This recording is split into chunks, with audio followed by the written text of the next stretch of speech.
Bonjour et bienvenue sur le podcast Explore Japon, le podcast qui explore le Japon sous toutes ses coutures. Des conseils voyages, de la culture ou bien de la vie de tous les jours en passant par l'apprentissage du japonais, partons ensemble 2 fois par semaine pour ce magnifique pays qu'est le Japon. Bonjour à tous, aujourd'hui on va parler argent et surtout économie. Car quand on part en vacances ou pire en vivant sur place, entre le taux de change et les commissions prises par les banques, on peut avoir vraiment de très mauvaises surprises. Mais bon, pas de panique, depuis quelques années, de nouveaux acteurs bancaires sont arrivés sur le marché. Vous les connaissez peut-être, voire même sûrement. Mais ouvrir un compte chez eux peut vraiment vous faire des économies non négligeables. Je veux parler des néobanques comme N26 ou Revolut. Car oui, quand on bouge un peu partout dans le monde, ça peut vite devenir compliqué les histoires d'argent et de change. À la base, pour vous dire, j'étais à la banque postale. Et quand j'ai dû partir au Japon, je vous dis pas comment c'était compliqué juste pour faire un transfert d'argent à un agent immobilier ou à mon école. Je me suis vite dit que c'était pas possible, qu'il fallait aller ailleurs, et si je voulais pas me prendre la tête régulièrement avec ma banque, il fallait que je change de banque. J'ai fait donc mes recherches comme d'habitude, et je me suis donc tourné vers les néobanques du type Revolut ou bien N26. Et on peut dire que c'est le jour et la nuit. Moi personnellement, je suis allé chez N26. Après, il y a des avantages chez les deux, il y a des petites différences, mais bon. À vous de regarder et de comparer ce qui est le plus pratique pour vous. Le gros avantage que je leur trouve quand on vit à l'étranger ou bien même simplement en vacances, c'est le taux de change. Car oui, contrairement à certaines banques traditionnelles qui vont appliquer des frais en plus du taux de change, là le taux de change appliqué est celui de Mastercard, pour N26 tout du moins. Donc au final, pas de frais supplémentaires, pas de mauvaise surprise. Car oui, avec les frais supplémentaires, ça peut vite monter au fil des mois et faire vraiment mal à votre budget. Au Japon, on paye beaucoup, voire tout en liquide. Donc on n'utilise pas souvent la carte bancaire, à part pour retirer justement. Et franchement, avec N26, je n'ai jamais eu aucun souci. J'ai pu payer en ligne, me faire prélever mes abonnements d'électricité et d'internet. J'ai jamais eu de mauvaise surprise de taux de change, complètement différent que celui de l'officiel quand j'allais sur Google et que je regardais le taux de change par exemple. Alors que j'ai souvenir qu'en vacances, avec la banque postale, quelques années auparavant, j'avais eu de vraies mauvaises surprises en voyant le taux de change et en voyant finalement combien je récupérais quand je retirais de l'argent avec la banque postale. C'était beaucoup moins. Voilà, il y avait un vrai problème. Les autres avantages, ce ne sont pas de vieilles banques. Vous pouvez tout configurer et gérer via votre mobile. Changer votre PIN facilement, activer ou désactiver l'achat à l'étranger en un clic et instantanément si vous avez peur que votre carte, votre CB ait pu être piratée par exemple. Moi par exemple avec la banque postale, l'appli elle est inutilisable, elle est vraiment pas pratique du tout.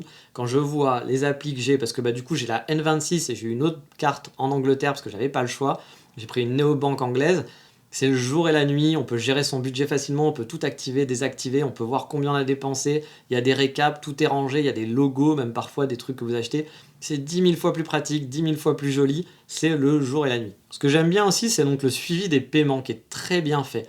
C'est directement dans votre app, ça vous permet de suivre vos comptes de façon interactive et connaître facilement finalement là où vous avez trop dépensé ce mois-ci, si vous avez dépensé beaucoup dans les cafés, si vous avez dépensé beaucoup dans les boutiques ou pour manger ou dans les restaurants. Vous avez en fait souvent des petits récaps et des choses qui sont organisées automatiquement et c'est franchement hyper chouette pour organiser son budget. Un autre point qui m'a changé ma vie vraiment, c'est pour le plafond de retrait.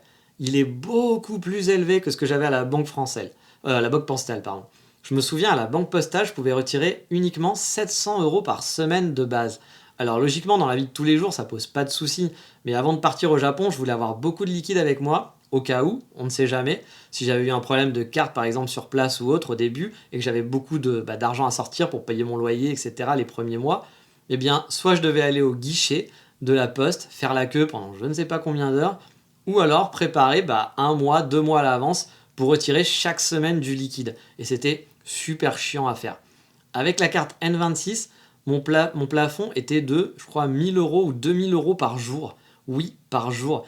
Et là aussi, vous pouvez directement changer votre plafond facilement via l'appli. Pas besoin de demander l'autorisation de votre banque ou autre. Je me souviens qu'avec la banque postale, il fallait les appeler pour changer le plafond. Là, je peux faire ça directement avec l'appli en 3 secondes. C'est super simple sur mon mobile.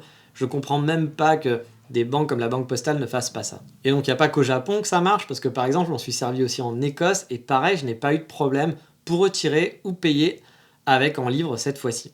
J'ai dû prendre, comme je vous le disais, une autre néobanque anglaise, là-bas, pour avoir en fait un appartement. On m'a demandé d'avoir un compte anglais, ils ont des comptes un peu spéciaux, je n'ai donc pas eu le choix. Mais là aussi, ça a été très facile. Un ami à moi qui était arrivé en Écosse bien avant a dû faire en fait X tentatives pour pouvoir un compte bancaire traditionnel dans une banque traditionnelle. Moi, avec la néobanque, j'ai pu ouvrir mon compte en moins de 5 minutes, juste avec mon smartphone, et reçu ma carte bleue 2 jours plus tard par la poste. C'est tellement simple. Et quand je parle de simplicité, je vais vous raconter une anecdote à ce sujet.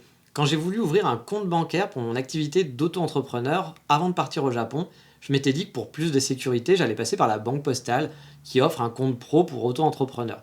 Car oui, avant, il n'y avait pas besoin d'avoir un compte séparé de son compte perso, mais depuis quelques années, c'est obligatoire d'avoir des comptes séparés, même en tant qu'auto-entrepreneur. J'ai donc appelé mon conseiller financier pour avoir des informations et savoir comment ouvrir mon compte.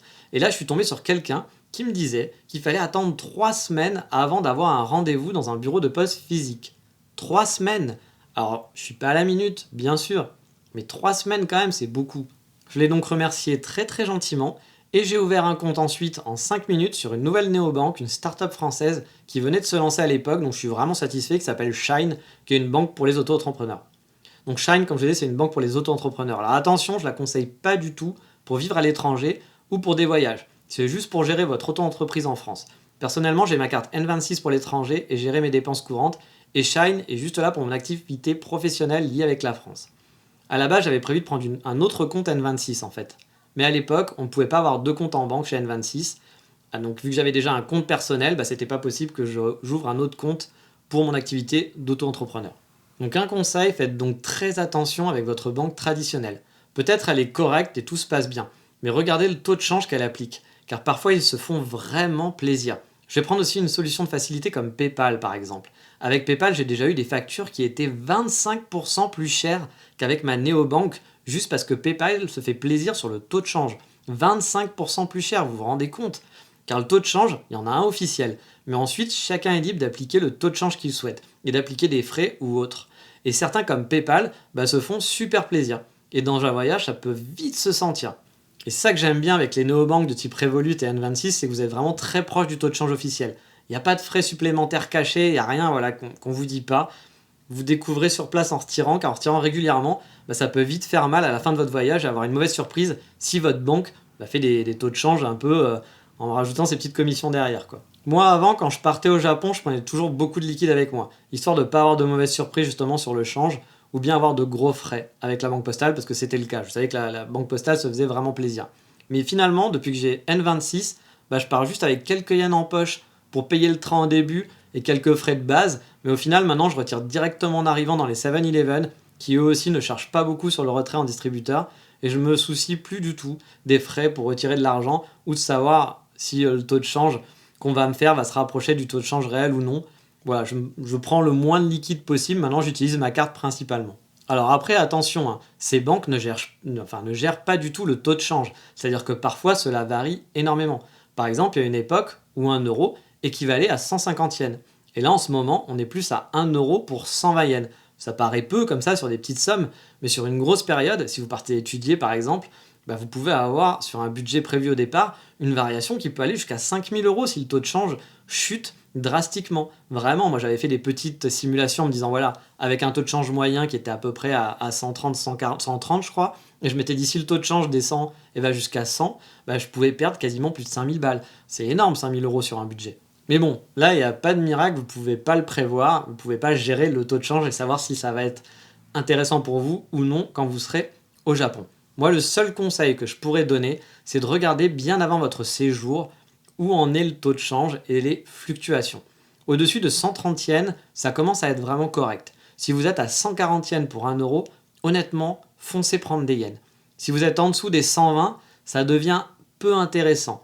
Et si vous pouvez attendre au cas où que ça remonte, il vaut mieux. Mais bon, rien ne garantit que ça ne va pas continuer à descendre et que vous n'allez pas être arrivé à un moment où vous allez être à 1 euro pour 100 yens. Et dans ce cas-là, ça ne sera pas très très intéressant pour vous. Mais bon, le taux de change, on n'en parle plus trop. Vous l'aurez compris, depuis que les néobanques existent, ça a changé vraiment ma vie en tant que voyageur et en tant que nomade. Je ne me sers plus du tout de ma banque traditionnelle. Je l'ai juste gardée au cas où, mais je me fais des virements sur ma N26 et je l'utilise plus que celle-là, même en France. Ça m'a vraiment facilité la vie au Japon et fait faire de sacrées économies. Mais voilà. On a fini pour les néobanques. Je pense vous avoir peut-être convaincu si vous n'en aviez pas. Surtout que ça ne vous coûte pas grand-chose d'être sur des néobanques. Il y en a qui sont gratos.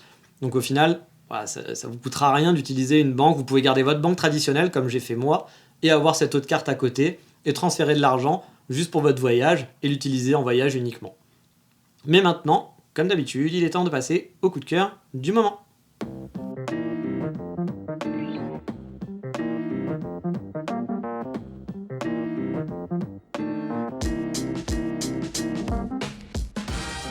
Et le coup de cœur du moment n'a strictement rien à voir avec les banques. À part le fait que vous allez devoir dépenser de l'argent, ça n'a aucun rapport.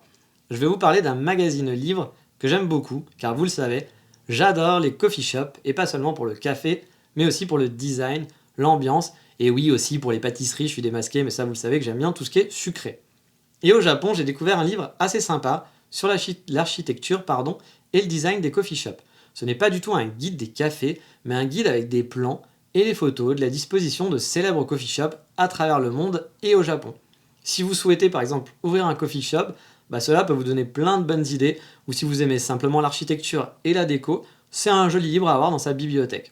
Bien sûr, c'est en japonais seulement, ça doit être trouvable je pense sur amazon.co.jp ou bien en export, et je vous mettrai le nom du bouquin, ainsi qu'un lien pour l'acheter sur Amazon, comme ça après vous pourrez essayer de chercher pour le trouver vous-même. Moi j'ai déjà acheté les deux premiers volumes, je ne sais pas s'il y en a un troisième qui existe, mais j'aime beaucoup ces bouquins. Mais voilà, on a fini pour cet épisode aujourd'hui, et dans le prochain épisode, on partira en balade à nouveau, près de Kyoto, encore une fois, et pas très loin de Fushimi Inari. On laissera la horde de touristes se précipiter le long des torii, et nous, on ira explorer des coins vraiment charmants juste à côté où il y aura beaucoup moins de monde. Mais ça, c'est pour une prochaine fois. Je vous dis à bientôt, mata, ciao, bye bye.